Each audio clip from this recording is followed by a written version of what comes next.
Okay, good afternoon, everybody. We want to welcome you to the presentation this afternoon.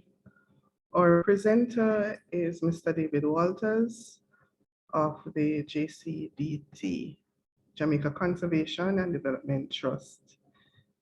Mr. Walters holds a MSc. He did the Natural Resource Management, Marine Terrestrial Ecosystems Management MSc here on campus.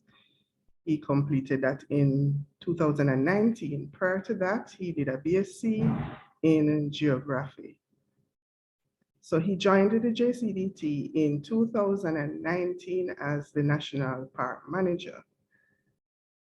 He has been using his experience in environmental research and project management to improve JCDT's use of data and to achieve the mandate of the JCDT. So he reached out to the Dean of the Faculty of Science and Technology, Prof. Michael Taylor, because he's seeking collaboration on research projects so that he can complete this mandate. So the departments of life sciences and geography and geology decided that we welcomed the idea and decided that we would host. So that's led by Dr. Thera Edwards of the Department of Geology and Geography, and I am Tannice Hall of Life Sciences. So we are jointly hosting. We are here in the Lloyd B. Cook Seminar Room in Life Sciences, and we are on the Zoom platform for Geology and Geography. During the introduction, and Dr. Edwards will lead the question and answer section. So we want to welcome the party from the JCDT, and we want to welcome the heads of departments from the different departments. And we hope you will have a good presentation, that we will learn, and that we will be able to find areas in which we can collaborate. So I'm going to hand over now to Mr. David Walters of the JCDT. Thanks very much for the introduction. Hope everybody can hear me well. It's good to be in the department once again, even though it's a kind of a hybrid setup. Good to see people here. Good to touch base and give a talk. First off, I must wish everybody a happy World Wildlife Day. I think a good occasion to discuss matters around conservation. And specifically what I'd like to look at today is how do we measure conservation success? So we have a lot of conservation entities, including JCDT, and we just want to look at how exactly do we know that we're doing the right thing? How do we know that we're actually making inroads in terms of conservation? So the nature of the presentation will take on a monitoring and evaluation kind of frame of reference. And it is within that context that we speak about the ongoing projects of JCDT and opportunities for participation for students and faculty, etc. So shouldn't take too long, so let's get right into it.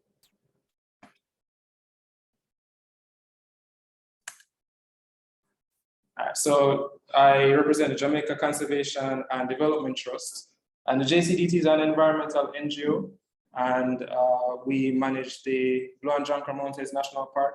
And the mission of the organization is actually to advance environmental conservation.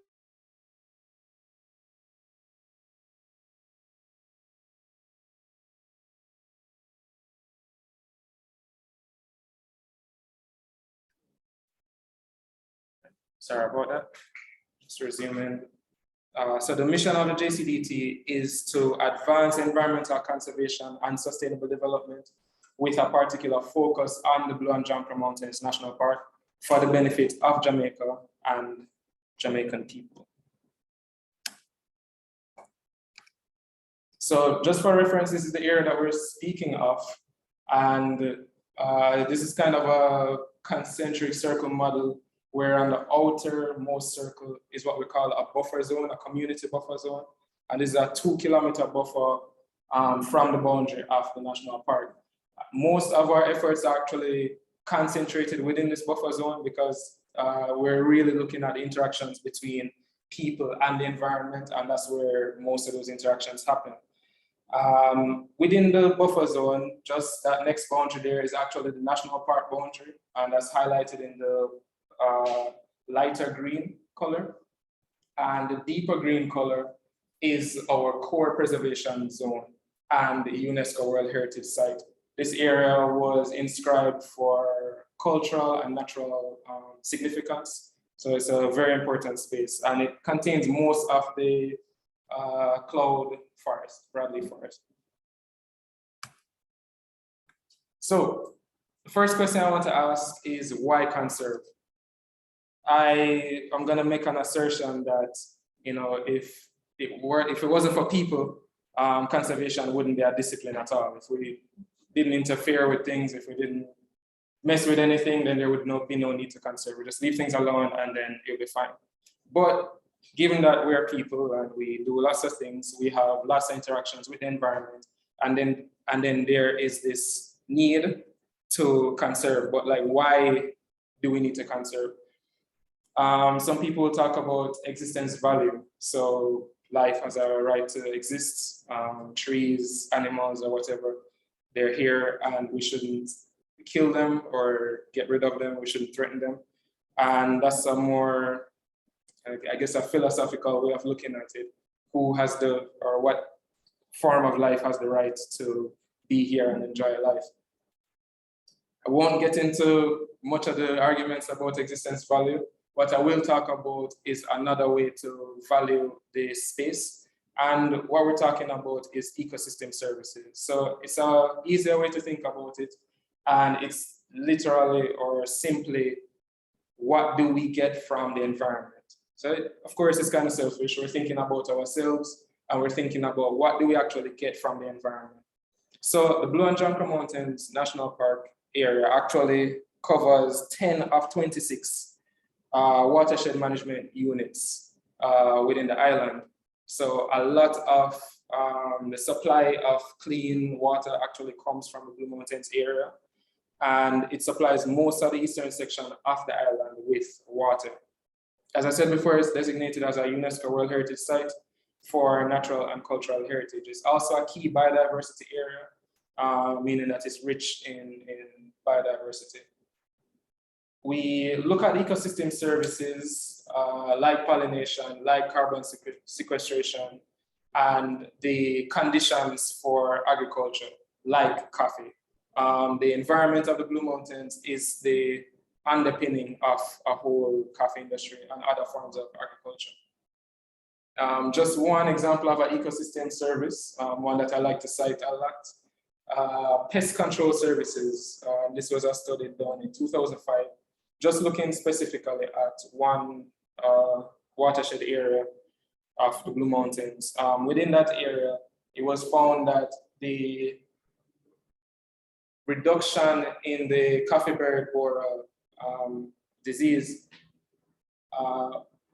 was found to be worth $310 per hectare. And this is a service that the bird population is providing to the area. So the idea is that if you removed all the birds from the area and farmers had to apply pesticides and all of that to control the disease, then they would be spending US $310 per hectare. So that's just some kind of basic economic valuation of one particular service within the Blue and Jonker Mountains. The areas at risk, and that is the context for conservation. So we're talking about land use conversion, and in many cases it's permanent land use conversion. And this land use conversion is due to things like agriculture, people encroaching within the national park boundary, and cutting down forests to establish farms. As they do that, they might use fire to clear land, and this fire, of course, spreads and threatens more area of the national park. Other developmental concerns threaten the land use of the national park. There's an issue of pollution, stream poisoning, waterway poisoning, That's one way that people harvest macroinvertebrates from the streams. They actually poison the streams and take out the jungle and whatever else.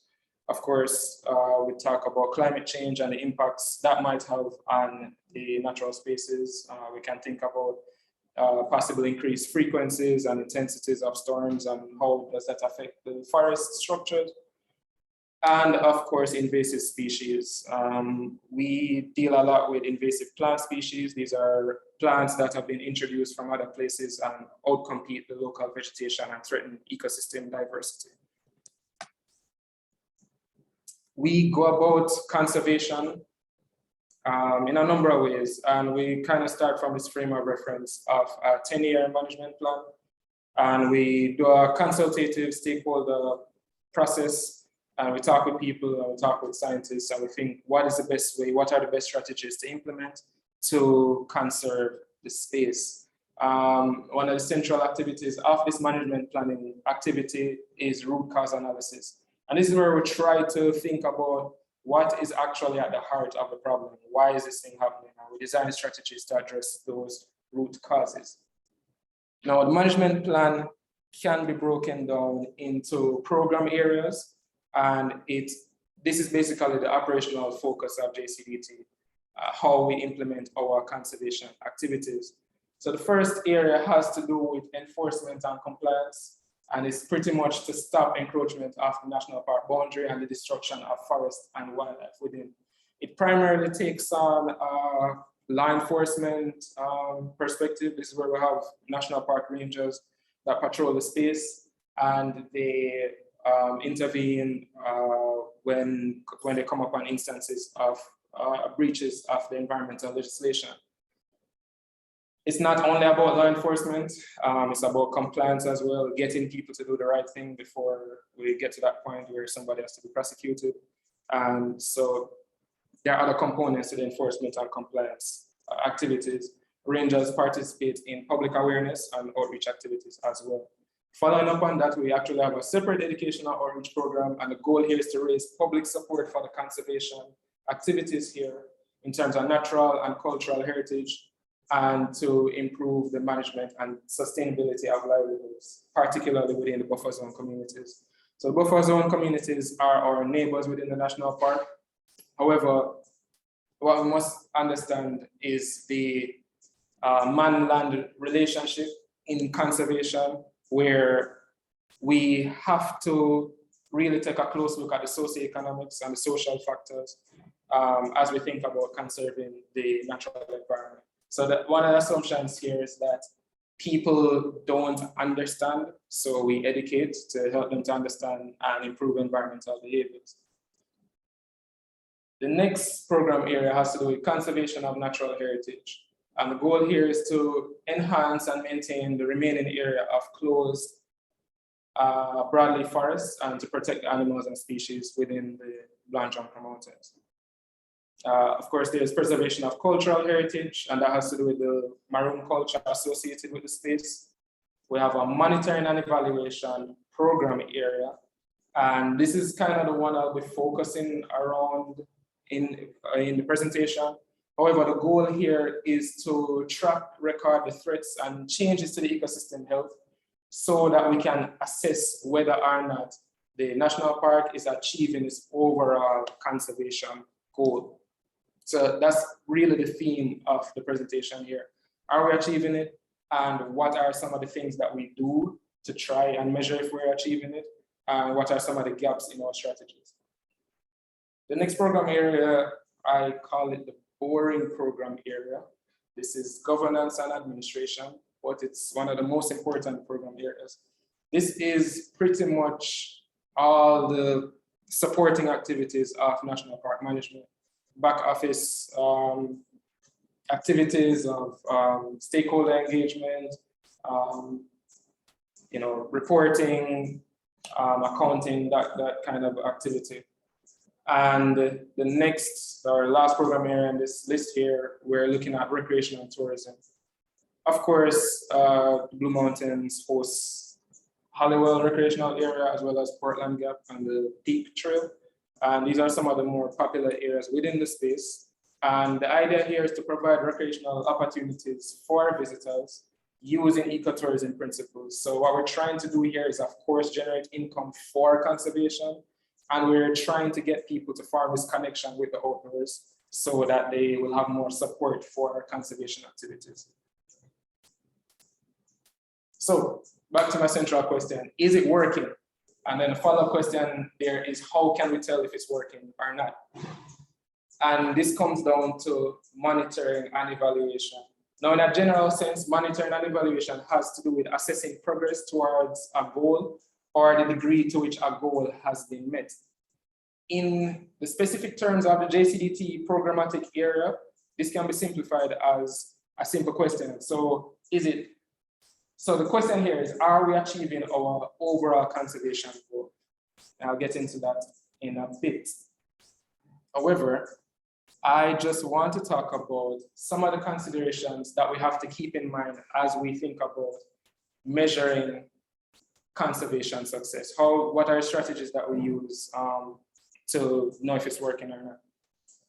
There are a lot of factors that come into consideration, but I'm just going to focus on a few of them. First on the list is resources. Simple consideration is financial one, support one. Do you have enough money to roll out M&E program that will allow you to measure effectively conservation activity or conservation goal?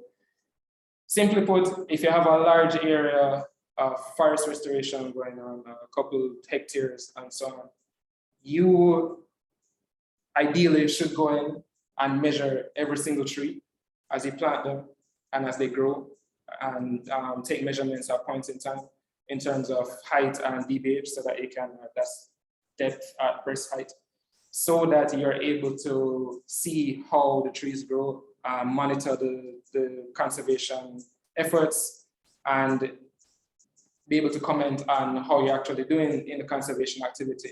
However, if you have limited amount of resources, you oftentimes have to choose between implementing the activity or measuring the activity. For conservation and protected area managers, the compromise is somewhere in the middle. The next question has to do with what exactly are we measuring? We can think about conservation activities, and we can think about conservation efforts or outcomes or impacts. And I'll touch on that in a bit. The next thing has to do with the scale of your M&E activities. So is it a general target? Is it a specific target? Is it a long or short time scale? What is the spatial scale of analysis? These are some of the factors that we take into consideration. There's information management considerations, methods, and obviously goals. If you do not set clear, measurable goals, there's no way that you can measure what is happening. And depending on the goal that you set, you will get different kinds of measurements. So looking at the protected area or the national park, if we're looking at it from an ecosystem perspective, we're looking at the holistic nature of the ecosystem, we are setting a goal that we want to maintain and even improve ecosystem diversity. And we will be looking at species richness and just all the different things that live within the ecosystem and how they're functioning. If we are looking at carbon, for example, we would probably only be looking at biomass, above ground biomass, number of trees that are planted and the size of the trees and so on. So the goal determines where exactly you go in terms of measurement and what you actually measure. So this first point about resources, I just want to give an example of what I mean. In terms of JCDT funding mix, the overwhelming majority of those funds come from grants and projects. And a lot of these grants and projects are fixed term or even short term in nature. So it might be a 2-year project or a 3-year project. And that means that the funding is not secure over long periods of time. And conservation efforts typically take place over long periods of time. The conservation activities oftentimes compete with the conservation evaluation. I made that point before, but if you have a fixed amount of money, are you going to use it to, for example, plant the trees or measure what you've planted? Again, the compromise is somewhere in the middle. We look at the strategies that we're using to give us some idea, and there's a question here about the strategy. The question is, what is the minimum amount of resources that you can take to give us some kind of idea about where conservation is going? We oftentimes sacrifice some kind of scientific rigor when asking this question. So we don't have unlimited resources, we can't do it perfectly and exactly, but what's the minimum that we can do to give us a useful idea about where conservation is going? The next consideration, as I said before, has to do with activities versus effects or outcomes. So there's a kind of hierarchy here in this conceptual framework, adapted from, well, it's actually exactly from Capos 2009. And the hierarchy here has to do with implementation, outcomes, and effects. If we're looking at a particular example of habitat conservation, or habitat conservation, that's one kind of a conservation activity. We do certain kinds of conservation activities. We might identify a problem. So a practical example is that agriculture threatens the national park. There are farmers coming into the national park, clearing land to set up their farms and plant coffee or other kinds of plants. That's the problem. We might engage with the stakeholders. So we might conduct community meetings and training sessions. So we sensitize people about the national park, what it means, why it's important not to cut down the trees. At the same time, we might have some training efforts where we encourage agroforestry or sustainable tourism, and we try to build the capacity so that people can transition into alternative livelihoods. Through that stakeholder engagement, we might design a management program. So similar to those programs that I listed before, and similar to the management plan. And then we start implementing the management actions. So we host the workshops, we do the patrols, patrols, workshops, design program, all of that. Those are the conservation actions. And then when it comes to reporting, these become the focus of the whole scale of what we're doing. So instead of looking at an outcome, so you did all these things, what actually happened as a result of what you did? We can move down to the outcomes tier and think about some of the possible positive outcomes of these activities. It could be improved responses of the conservation target. The threats to the conservation target could be actually reduced, and the managers can have an improved understanding of the efforts and what's working and what's not working. The overall effect is a conservation effect. Either the conservation status is improving, or it is not improving, or it stays the same. So when we come down to the measurement side of things, oftentimes we focus on the top tier of implementation. When it comes down to reporting to project donors, stakeholders, and other partners, we report. We did 300 patrols this year. We did 20 workshops. We engaged 100 people. But little information is given to understanding the outcomes and the impacts of these efforts. So protected area managers, conservation or environmental managers often have this challenge of being able to speak clearly and in a data-driven way about what the actual effects of conservation are. Now, it is not because they don't want to. I'm sure I'm not the only one who shares this concern about being able to talk about the effects or the success of conservation impacts. Oftentimes it comes down to some of the things we spoke about before, so resources and capacity and all of that kind of thing. However, at JCDT, we're trying to move up that tier to, of course, present all the information about implementation activities, but also we want to be able to comment on outcomes and conservation impacts. Other consideration has to do with the scale. So we can think about scale in a number of ways. We can think about time scale, spatial scale, other kind of scales. One example I give here has to do with goals. So we can think about the overall conservation goal of the Blue and John Crow Mountains. So how healthy is the ecosystem? Or we can think about a specific sub-goal of maybe one of the program areas. So we can think about the effectiveness of education and outreach program. Are people learning? However, depending on the scale of analysis, you are able to make different kinds of conclusions. So while we might be able to conclude that the education and outreach program is working in terms of people are attending, people are learning, they're displaying improved understanding of the ecosystem and the value of ecosystem and so on, there's another scale that takes us to, is that impact of the education and outreach program actually affecting the health of the ecosystem of the Blue and John Crow Mountains National Park? So we can think of assessing the question in different scales in terms of the goals. We can think of it on temporal scales, and I put up a project versus a programmatic approach pitted against each other here. And what we're really looking at is short-term versus long-term efforts. So as I said before, a project typically, well, you have different kinds of projects, but the point here is that our project is fixed term. So if we are looking at conserving the Blue and John Crow Mountains National Park, this is an activity into perpetuity. We'll be doing it all the time, as long as people exist, as long as threats to the national park exist.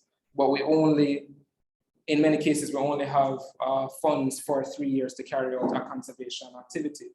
And the funds are specifically for that conservation activity, and not necessarily for the measurement of the conservation activity. So you might get some funds to plant 2 million trees in an area, and you have to focus all the efforts at planting the 2 million trees within the project time frame. And project managers will tell you the measure of success of a project is whether you stay within scope, within timeline, and within budget. Those are the only three things that's really taken into account when you're looking at project implementation.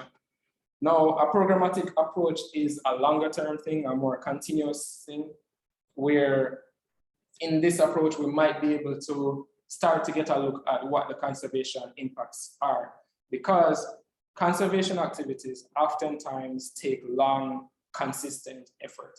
And then maybe many years later, you start seeing the impacts. So those are the considerations for time scale. Spatial scale, so are we looking at the entire national park or just a small plot within the national park? Related to the spatial scale is resolution. So if we're looking at, for example, remote sensing or satellite imagery analysis, like what kind of resolution do we need? Can we generalize for a 30-meter square box? Is that good enough for what we're looking at? Or do we need to be able to drill down into the specifics of like a smaller area, because the nature of our deforestation is not large, wide scale like that. It's more fragmented and broken up into smaller little pieces here and there. Those are some of the considerations. One of my most important considerations for measurement has to do with the information management components. So 3 questions. The quality of the data. So how do we ensure that it's actually coming in free of errors and we can trust the information that's coming in? How do we collate the information and get useful insights in the shortest possible time? How do we ensure that the data is standardized and easily accessible? I ask these questions because what often is the reality is that it is difficult to get the data. When you go through all the process of getting the data sits on a shelf somewhere in paper formats, uncollated, unstructured, and it's not useful to anybody. So I'm sure many people can relate to that challenge. So we ask these questions to ensure that we are able to actually collect information and collate it and use it for management. I have a lot of considerations for the methods that are being employed, but I just want to use two examples to give some insights about what I'm talking about. So if we're thinking about bird monitoring, there are a number of approaches, but in one approach, somebody could just go to an area and count the number of birds that they see and the different kinds of birds that they see, and they come back and do that every day. And they'll come up with inventory over time. So they'll have a spreadsheet where every day they're able to comment on the number of birds that they saw in the area each day, if they were doing that every day. What they might come up with is an inventory. So they're able to say, okay, we've seen these birds in this area at this time. While useful, you may not be able to conclude so well about the trends in the data if you haven't done certain things. And those considerations will take us to the monitoring approach. So if somebody was just counting the birds, counting the kinds of birds, we tend to end up with an inventory. However, if somebody worked through a methodology and developed a standard protocol to say that we are going to, at 8 a.m. each day, we're going to follow this specific method to record bird population or occupancy or whatever, then we come up with a more standardized approach where we can trust the data in terms of the trends. The next example has to do with environmental breaches. So this is just a graph of the environmental breaches that we have observed over the last year, frequency, against the number of patrols that we did in the last year. The blue line is the breaches. And if you were to look at that in isolation, if you were just to look at the environmental breaches, then you would probably start thinking about trends in the breaches on its own. So you'd probably start thinking, okay, maybe April is a low point in breaches, and that October is, there's just a big proliferation of environmental breaches during that time. But if you haven't standardized for your sampling effort, and in this case, sampling effort is a number of patrols, then you can skew the data a lot. So of course, if you did a lot of patrols in a particular month, you're more likely to find more breaches versus if you did few patrols in another month. Or it might be dependent on where you're actually going. So these are some of the considerations that we have to think about in terms of standardizing the methods and being able to isolate certain things that we want to look at. Of course, we say all of this to say that having a solid measurement approach allows us to understand the best ways of achieving our conservation goals, to be able to respond quickly to changes, and we think of that as adaptive management. And we are more able to communicate and build support within our stakeholders and to the wider public about what we're doing, why it's important, and how well we're doing it. So typically, these are the kinds of approaches that are taken in measurement of conservation efforts. So at the most basic level, we just report on conservation activities. As I said before, 2 patrols here, some workshops there, these kinds of activities.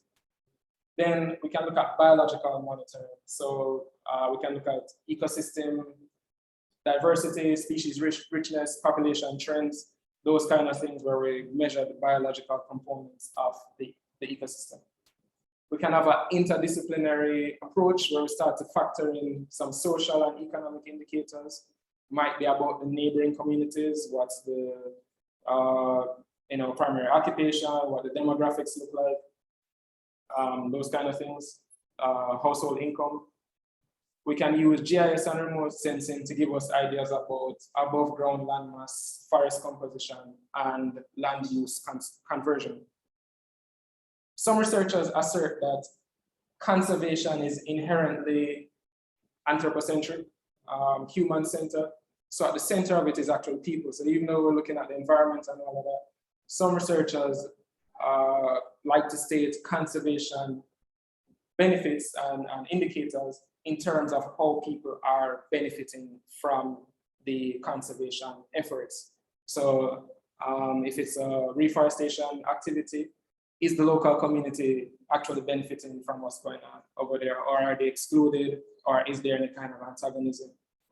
If it's the latter two, then we don't think of that as good conservation or meeting conservation goals in a sustainable development framework. Of course, a number of people have lots of different toolkits for M&E. One of the ones that we use is management effectiveness tool scorecard. And it's pretty much a questionnaire with a lot of different components that help us to quantify our conservation efforts. And there are other tools as well. So we've spoken about why it's important to conserve and measure the conservation efforts. We spoke about a lot of the challenges associated with measuring the conservation efforts. And what I want to do now is talk about some of the inroads we're making in terms of measuring the conservation activities, as well as leaving this kind of open-ended to see where other partners in terms of faculty or students, academia, see opportunities for collaboration and where we can help each other out in terms of what we're trying to do. So I'm gonna go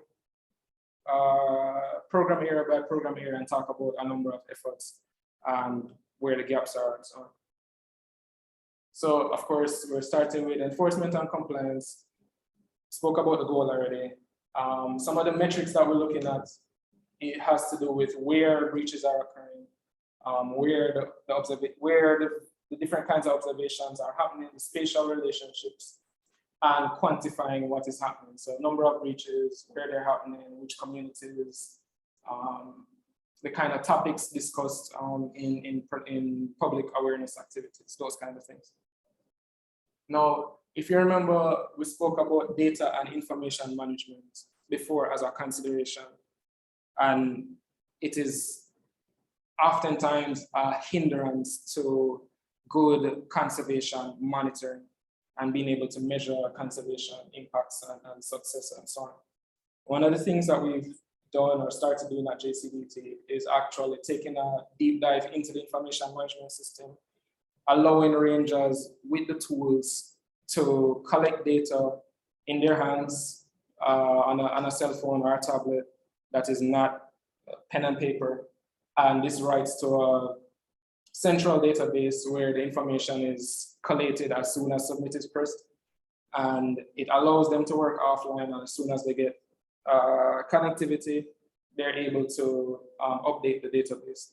So that's just a snapshot of some of the parameters that are being recorded, some of the information that is being recorded, and how we can use a tool like this to quickly look at the information, quickly gain insights into what is happening. So that's over there on the left in terms of the data collection side of things. In terms of the data presentation, once we're able to get the information in the database, what we're looking at is kind of like a management platform where we can see these metrics and see the data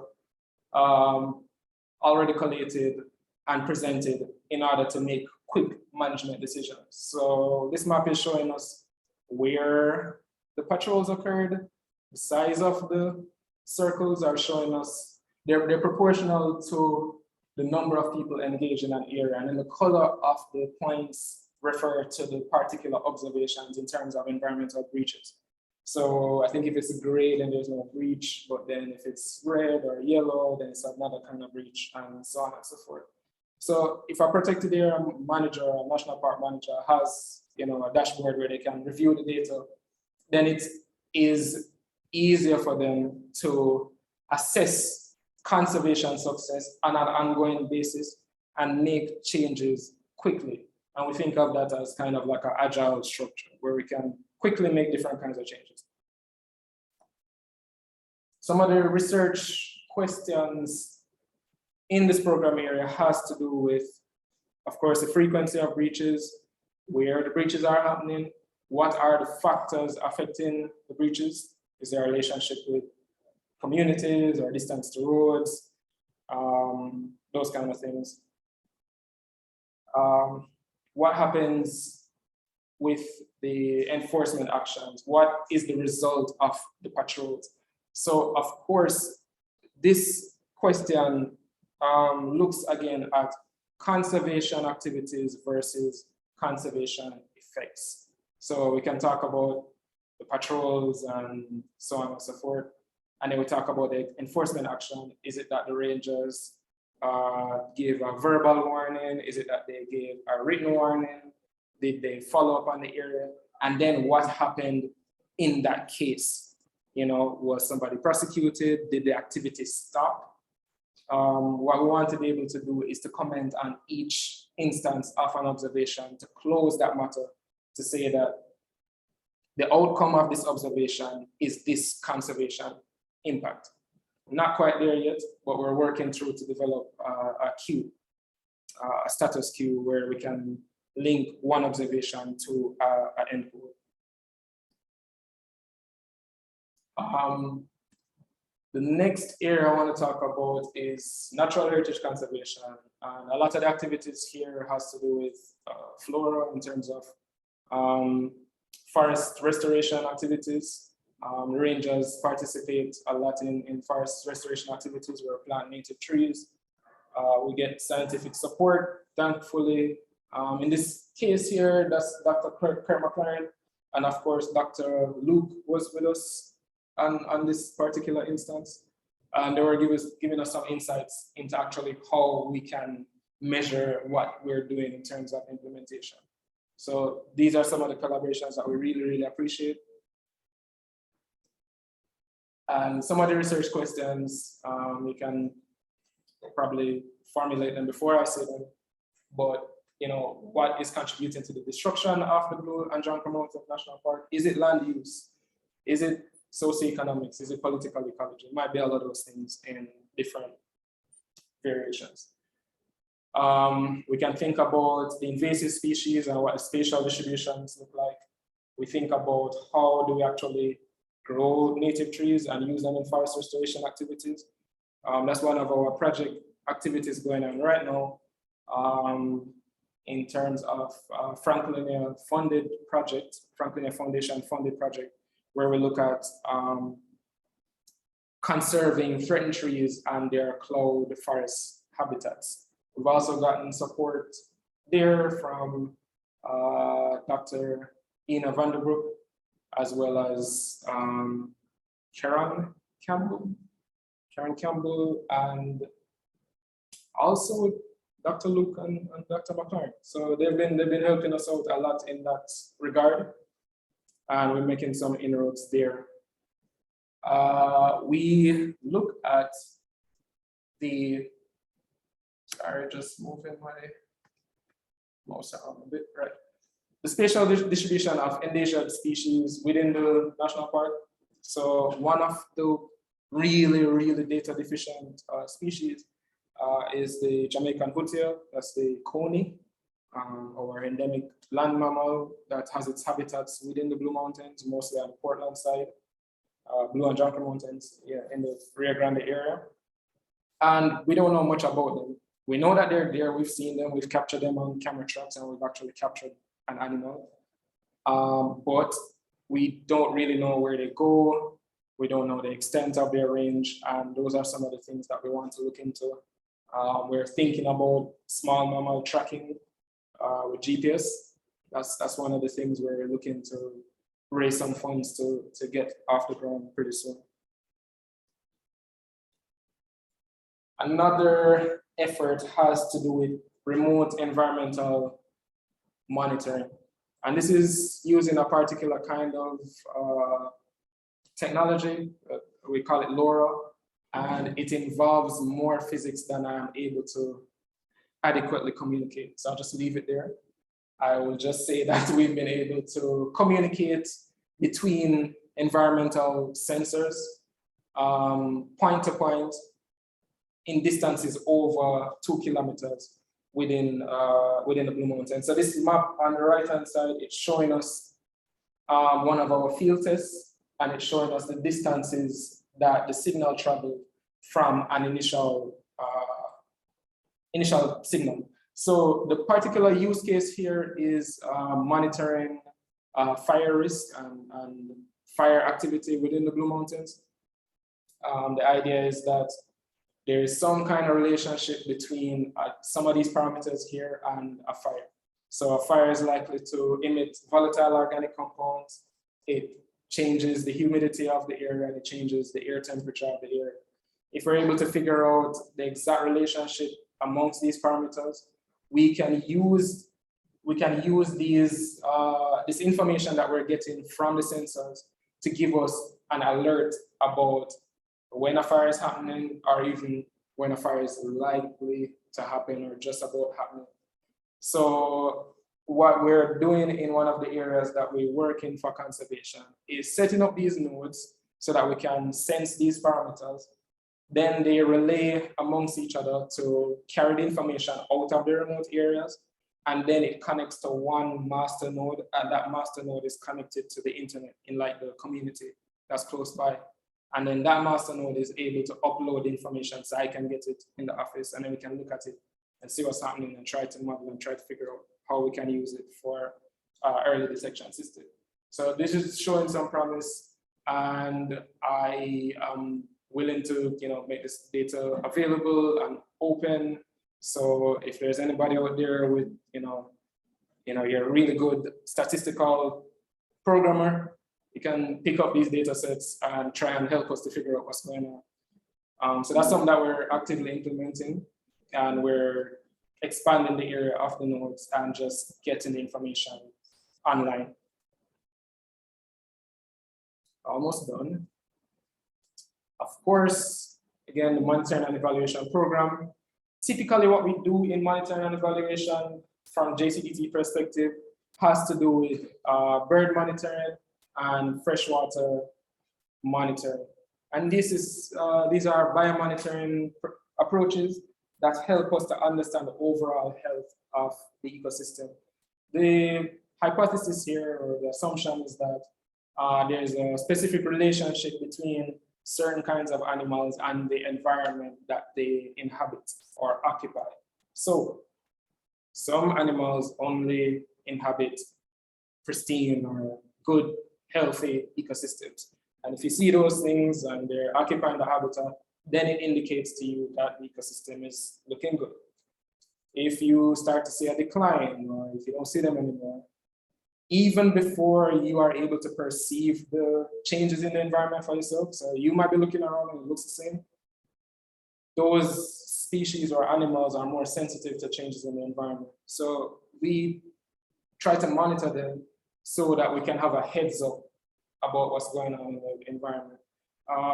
There's this idiom, the canary in a coal mine. I did not research it to see the origins, but I think the idea is that that particular bird was able to sense some kind of change in the coal mine, and when they got excited, then the miners knew that they need to leave because they were sensing some kind of gas or something. Y'all need to fact check me on that because I probably made it up. So, but that's just a general idea in terms of monitoring and evaluation, and that's where we have been. That's what we have been doing. And that's a map just showing the areas that we've been doing our most recent monitoring activities.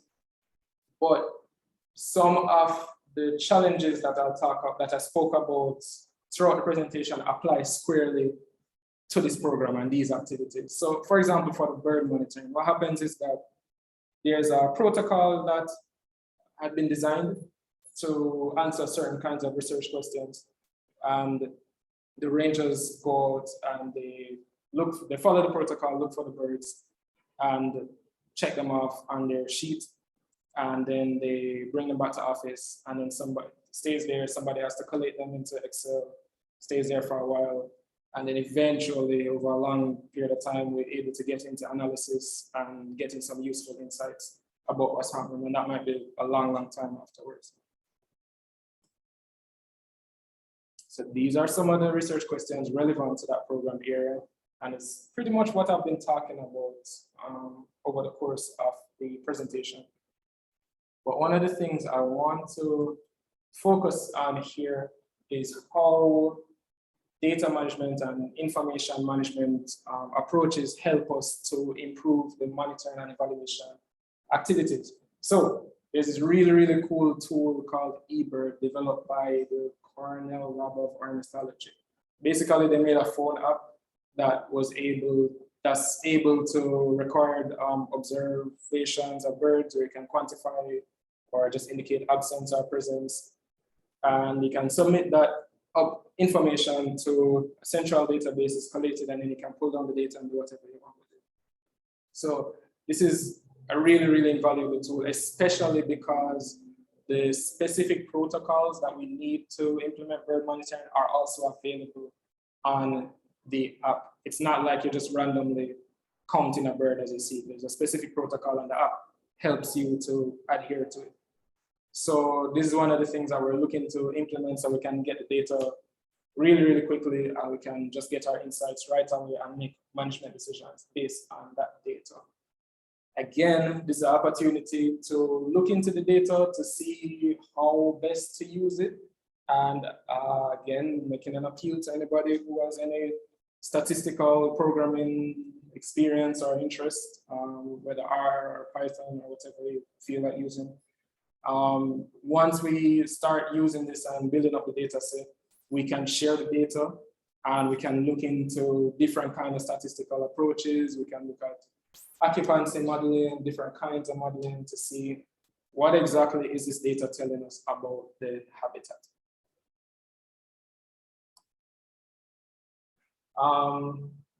So we spoke about sustainable livelihoods and education.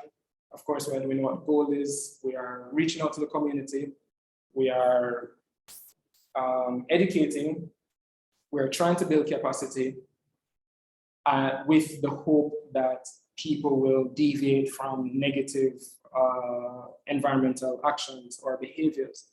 However, this line of thinking might be a bit linear in terms of the assumption. So the assumption is that people don't know, and if they know better, then they'll do better. Of course, we know, as it applies to other areas in life, knowledge doesn't necessarily mean that you'll do the right thing. We can all relate to that.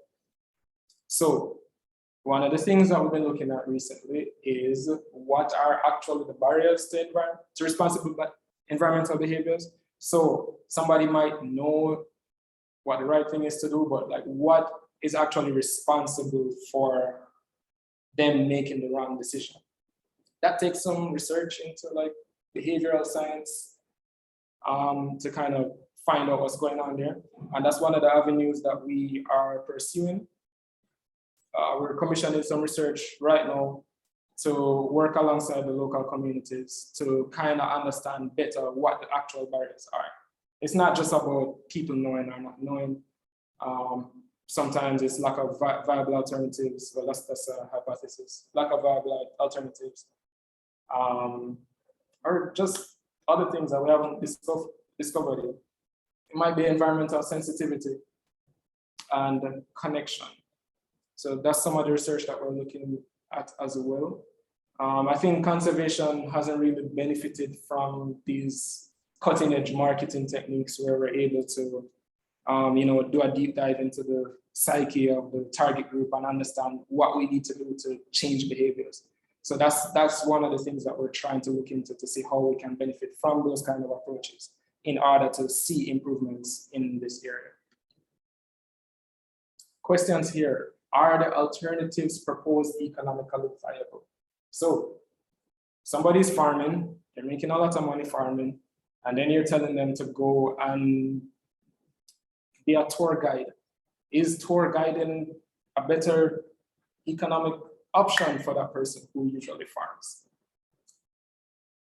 is, what is the effectiveness of the agroforestry training that we implement? Because we build capacity and people now know what to do, and they now know how to incorporate trees into their farming, does it mean that they will actually do it? We don't know. So that's some of the things we're looking into as well as the effectiveness of sustainable tourism training, where we actually train people to be tour guides and participate in ecotourism. Another question that we need to consider, what are the barriers to entry? So just because you train somebody and they're now knowledgeable and all of that, it doesn't mean that they have enough tools to actually make that transition from what they did every day for 30 years to now this new thing that they're proposing that they do. So we're looking at some research that would help us to understand those things better, to better assist the community in making those transitions. The second to last program area, recreation and tourism, spoke about that. And we want to understand from a recreational and tourism perspective, if this program area is achieving its goals. Of course, that's one, a financial analysis, are we making money from it? But also, are people using the space to build some kind of environmental connection, emotional connection with the environment that would then factor into their environmental, life choices and the support for conservation activities in the Blue Mountains. Governance and administration, that's the last thing.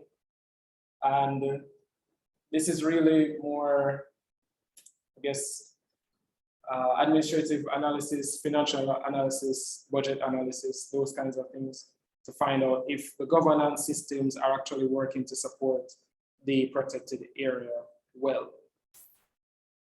So after saying all of that and after being here for a long time talking about a lot of things, we come back to one question, and can I answer it? I'll try.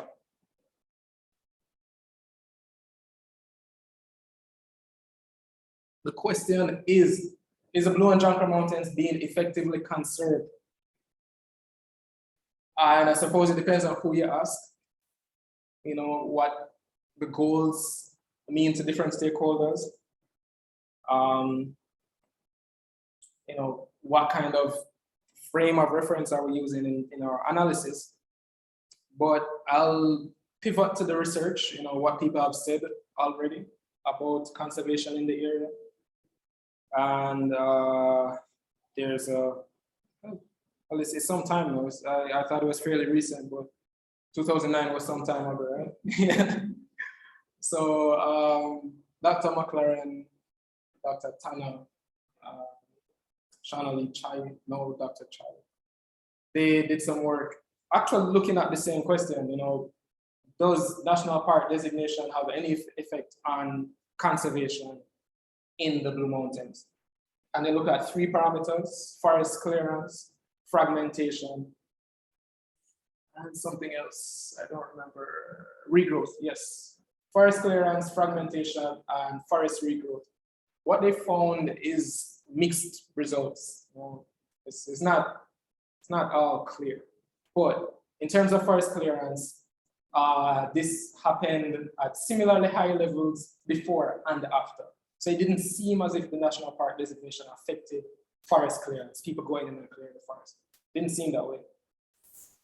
When you're looking at fragmentation, it seems as if it still occurred after establishment of the national park, but there were smaller fragments and more fragments. So the average fragment size or the average size of clearing actually decreased, but there were more areas, little areas broken up all over the place. And one clear positive in terms of this last conclusion has to do with regrowth.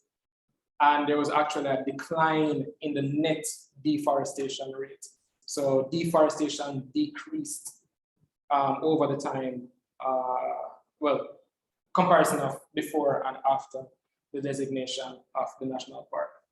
And these are in line with our kind of observations as managers. They make sense to us, I think.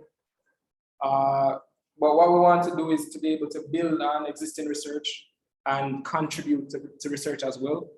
Not only to communicate, but to also influence our management activities. We like to say our management is adaptive and data-driven, but if we don't have the data at our fingertips quickly and in an accessible manner, it's very hard to assert that you're actually doing adaptive management. So I will conclude there. I think that's where I finish. Yes. Thank you for listening to me. I hope I didn't bore anybody. I think questions next.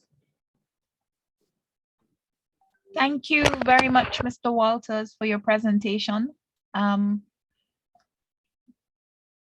sure everybody here will agree that we had an extremely full and rich presentation. I'm very pleased to hear all that is happening with the park. It's come a long way. I remember between my second and final years being an intern with the National Park Project. It wasn't yet declared.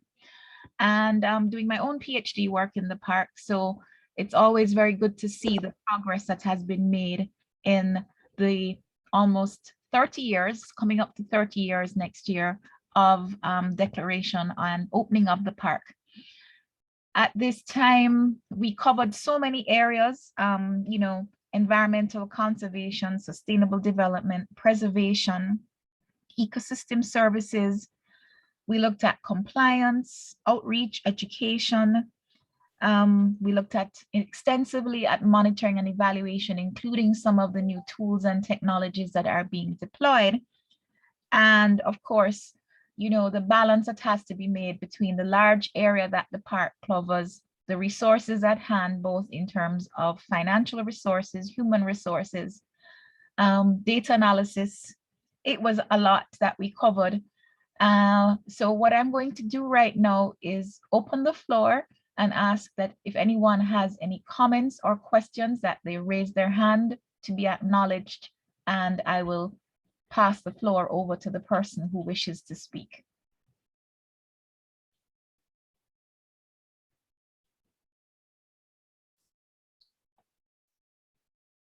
I think everybody's just taking a moment to, you know, inhale and exhale with all that we had today. There is a hand. Yes, Dr. Edwards. I raised my hand. Oh, it's actually not showing on my screen. For some reason, I don't see a raised hand for me, but go ahead, please. All right, thank you very much. And Mr. Walters, dear David, thank you very, very much for this very deep and thoughtful presentation. And, you know, one thing that I was thinking about that really specifically resonates with me is when you ask the question, are the Blue and John Crow Mountains effectively conserved? And I wanted to maybe slightly reformulate that question. And that is, are we open also to incorporating and valuing different forms of knowledge that exist in that region about plants, animals, and ecosystems, and that knowledge that is held by local communities surrounding the park and living in the park? And I'm thinking of that in terms of building more effective conservation programs, and also in building bridges with local communities, right? Because, you know, a lot of the language may seem a little frightening. Patrolling, breaching, you know, illegal farming. So is there an opportunity, and I would be very interested in that as an ethnobotanist, in having a sort of bi-directional education strategy, not only from us scientists and park managers to local communities, but also from local communities to us. They hold precious knowledge. I've been collaborating with communities in the Blue and John Crow Mountains, especially the John Crow Mountains, and they hold precious knowledge about the ecosystems and the plants and the animals in those mountains. And although there are breaches and there is, land use conversion and so on, I don't know any community member who wakes up in the morning and says, let me go chop down the forest because I don't care about it. No, nobody wants to be destructive. And also nobody wants to be labeled an illegal farmer or needs to be patrolled.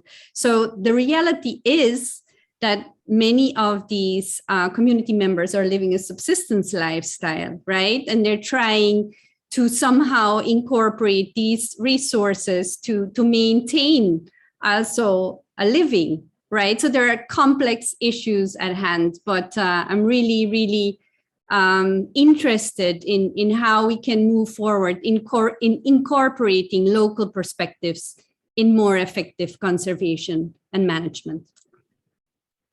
Thank you so much, Dr. Vanderbroek. I wholeheartedly agree with your assessment, and I do believe that it is the position of the JCDT as well.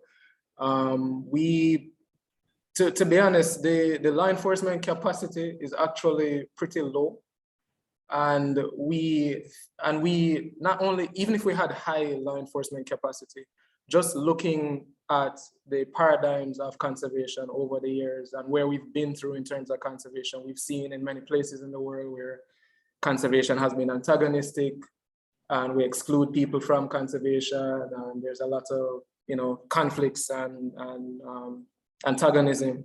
And that's definitely not the direction that we want to go in. We don't think it's effective.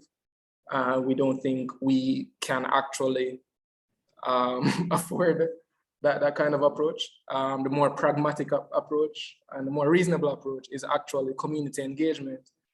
And as I say, a kind of bi-directional learning. And in that regard, I agree with you wholeheartedly, because I'll say that whenever I go into a local community to do work, I rely on my community guide. I don't know as much as that person that I'm talking to. They're a wealth of information, and we rely on them heavily as well. So in that regard, I think the strategy of the JCDT has been evolving over time. Some of these evolutions has to do with, for example, the public engagement and awareness activities as opposed to law enforcement activities. So a lot of times, a lot of the rangers' time these days are actually spent just checking in with local communities, stopping, at the corner shop and talking to people, showing them a poster like, hey, do you know this bird? Talking with the kids, those kind of things.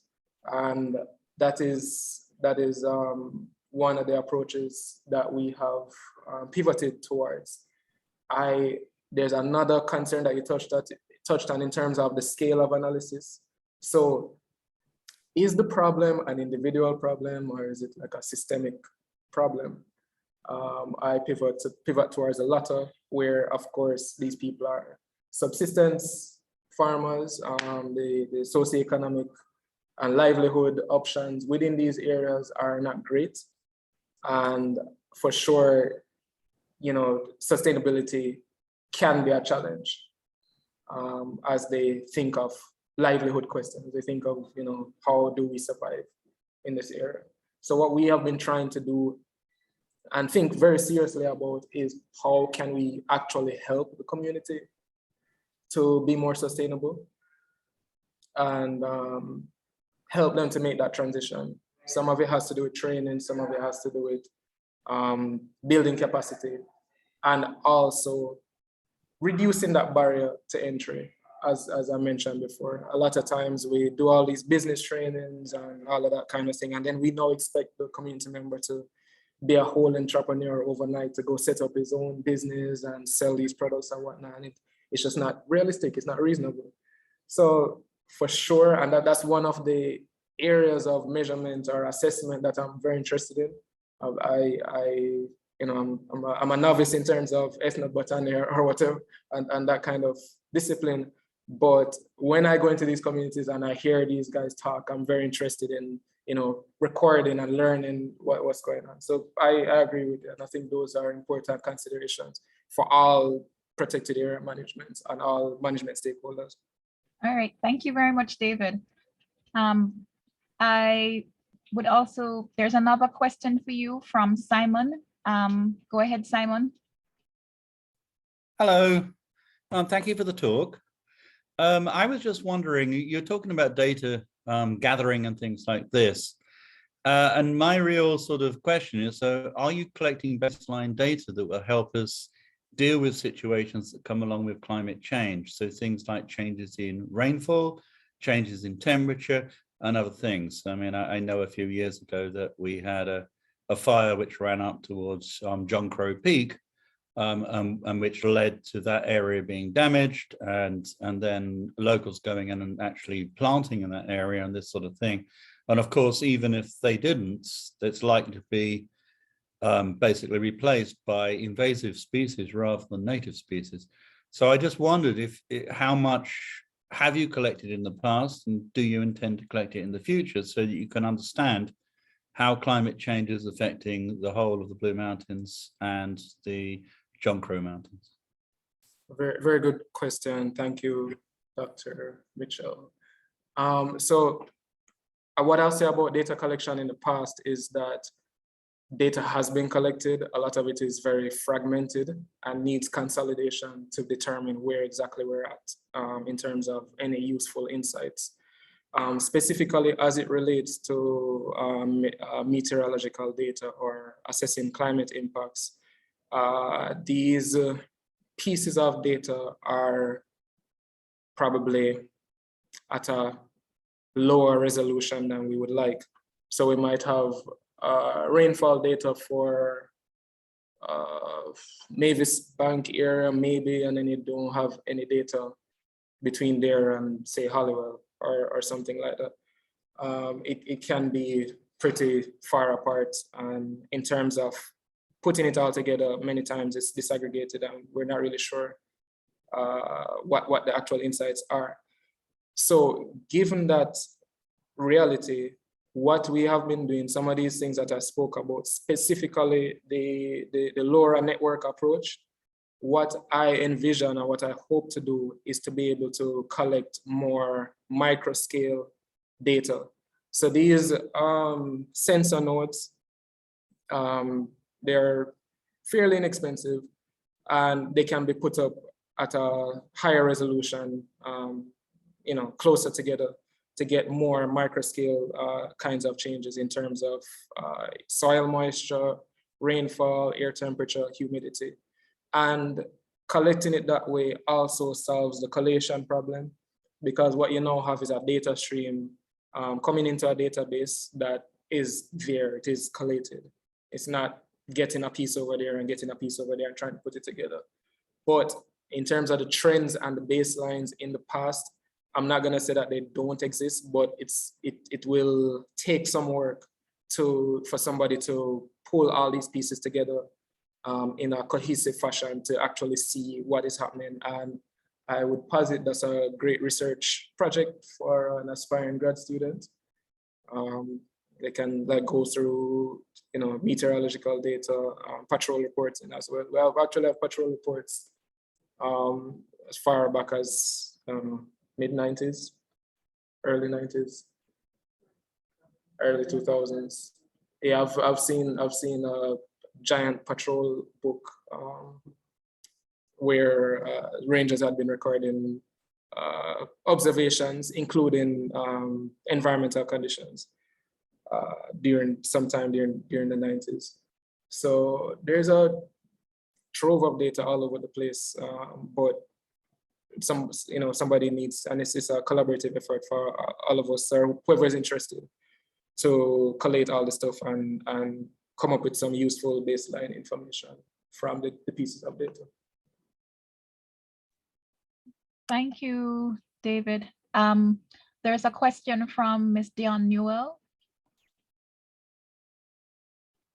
Hi, good afternoon. Thank you, Thera. Thank you for your presentation. I'm sorry I joined a little bit late. Nevertheless, I got some good information. I agree with the first speaker who asked the question about community engagement, in that there needs to be strengthening, because having done a little bit of work in one of the communities, I sensed a level of frustration among the residents in terms of apprehending persons that breach guidelines, etc. And oftentimes these breaches are actually carried out by persons who are not from the communities. I have a quick question. If you were to identify a few key tools for successful conservation, what would those be? All right, so that's a tough one.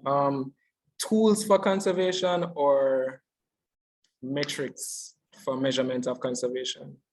All right, let's talk about from an Specifically administrative standpoint with respect to JCDT and your management of the Blue and Jonker Mountains National Park. What would be those? What would be some... Okay, so what do we need? So first off, we need money, lots of money, to be frank. What that will help us to do is operationalize our conservation activities in terms of the monitoring activities and community engagement, as well as community support.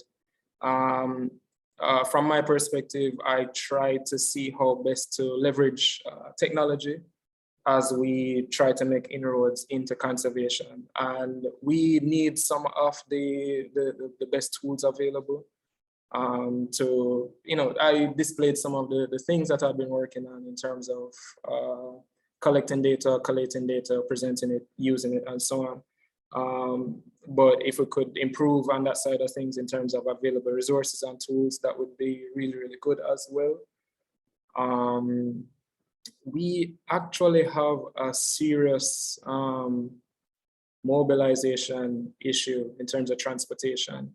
A lot of our, of course, our activities are field-based. We need to get to very remote places. Many times we don't have the vehicles, we don't have the bikes, and it impacts negatively on our conservation activities. So those are some of the ones that I can think of off the top of my head. And what those resources would allow us to do is to, one, effectively have visibility across the park, two, better engage with and support communities. And by support communities, I mean not only give training, not only build capacity, but give them whatever tools they need to be able to make those livelihood transitions, whatever support and mentorship, because it's not just a one-off activity. You don't just go do a workshop and that solves everything. But we need to be able to mentor and sit with people over long periods of time and facilitate those kinds of transitions. And in terms of the data management tools, it will allow us to collect more effectively in a higher quality manner the metrics that we need to look at, and to be able to have insights much more quickly for management activities. Those are some of the tools that I think are high priority for us. Great, thank you. Hi, I actually have a question and I don't see any hands up, so I'm going to use this opportunity to pose my question. You've mentioned patrol books from the, approximately the late 90s, early 2000s. You've shown us GIS-based monitoring. You've shown us the Ebird system, and you have a lot of your talk has focused on data collection. How are you protecting that data? And I ask this against the background of when the national park was being established, there was a conservation data center that did a lot of monitoring and evaluation work of plots around the park periphery, and that information was lost, or mostly lost, at least the digital part of it. And I've also seen where, books of a series of record books go missing. And so I'm interested in what is the data management, data security plan that you have for all that you're collecting now? That's a really, really good question, and I appreciate that kind of consideration. So part of the whole digital strategy is because of data security.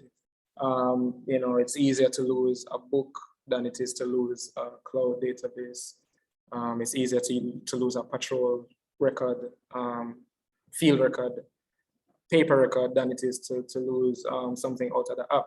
But once we collect the data within the cloud, we download it and we store it in several places. It's that simple. So there's a cloud record of the data as well as a local database. Of course, we do not have fancy resources to have like a whole, real cybersecurity plan and all of that kind of stuff. But the rudimentary approaches work as well. It means just upload things as soon as they're done and download them and store them in several places. That's really the best we can do with the available resources. Have you scanned or photographed the older paper records? Yeah. So that's actually an ongoing project right now. We have an intern from CASE, and that's one of the things that she's been working on. She has been indexing the information. Again, a rudimentary method because we do not have NVivo or any other fancy tool, but a simple form where the intern is able to read through the information and do some data entry and then scan the associated paper record with it. That is again in our cloud database, and we have the local backup for that database. But there is still needs for other kinds of digitization. So that intern has been working on patrol records over the recent patrol records, so like last 4 or 5 years or so on. The old patrol books are still not digitized just yet. So those are some of the pressing matters that we need some help with. Okay, thank you very much for your answer. Looking at the time, it's 3 minutes past 3, and unfortunately, all good things need to come to an end. The seminar was advertised for 1:30, and we do know that people block time to be present, and we don't want to infringe anymore on persons' afternoons and any time that they may have made to have been here. It is now for me to thank, firstly, our Dean, Professor Michael Taylor, for encouraging this joint brown bag afternoon lunchtime seminar between the Department of Geography and Geology and the Department of Life Sciences, and for our respective heads of department for their support. I'd also like to thank Ms. Claudia Lewis, Ms. Donique Blake from the Departments of Life Sciences and Geography and Geology, who were background in terms of logistics, flyout preparation. And of course, Dr. Tannice Hall, who worked with me to put the arrangements together. And also, we'd like to thank the Jamaica Conservation and Development Trust and Mr. Walters for approaching us with the idea for presenting this seminar to show what's happening, the strides they're making, albeit with the challenges at hand of finances, human resources, and the sheer magnitude of the area that they manage. I would also like to thank the audience, the very diverse audience, the audience from government agencies, other academic institutions, UE colleagues, persons who are geography and environmental professionals. We have a very wide audience who joined us today. So the respective departments both have seminar series. The geography brown bags are usually on Thursdays at 1 o'clock. We will be taking a break next week in light of the passing of Emeritus Professor David Barker, but we will resume the week after on March 17th. Maybe Tannice wants to make a plug for the life sciences seminars, but our seminars are usually advertised on our respective department websites and also on the faculty website. And so we encourage persons to stay tuned, to look out for future offerings from both departments. And just to thank, I see Tannice on. Do you want to say something, Tannice? Yes, Life Sciences will be having seminars throughout March, and they will start at 1:30 or 2 o'clock. The adverts will come out. Our graduate students will be presenting, but next week we have a seminar that will be joined with a graduate student from Oklahoma State University. Okay, so we have had our Life Sciences seminar advertisement. So once again, just to thank everyone who attended and participated, and of course our presenter for collating all of that information about the park activities and the JCDT activities. As you can imagine, it must have taken some doing to pull all of that together to show us what is happening. So thank you all, and do enjoy the rest of your afternoon. It was my pleasure to have been here spending this time with you.